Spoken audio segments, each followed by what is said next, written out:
Сиқырлы сандық. Баяғыда, таудың етегіндегі шағын ғана ауылда Ермек есімді бала өмір сүріпті. Ермек өте қарапайым, бірақ жүрегі таза, қиялы ұшқыр бала болған екен. Бір күні ол ауыл шетіндегі тастанды үйдің артынан ескі шаң басқан бір сандық тауып алады. Сандықтың үстінде тек шынайы жүрек қана мені аша алады деген жазу бар екен. Ермек сандықтың құлпын түртіп көрді, бірақ ашылмады. Ол үйіне қайтып, апасына болған жағдайды айтты.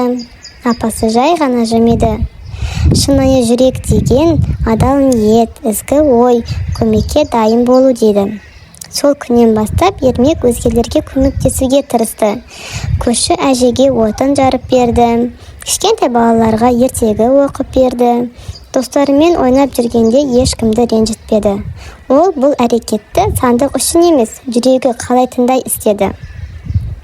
Бір аптадан кейін Ермек қайтадан сол сандықтың қасына барды. Сандық өздігінен жарқ етіп ашылып кетті. Ішінен алтын не күміс емес 3 түрлі зат шықты. Кішкентай айнаны, қауырсын, бір жапырақ қағаз. Қағазда былай жазылыпты: бұл нағыз байлық. Айна өзіңді тану үшін, қауырсын арман жазу үшін, қағаз өміріңді өзің жазу үшін. Сол күннен бастап Ермек күнде айнаның алдына отырып, мен кіммін, не үшін өмір сүрем деп ойланды.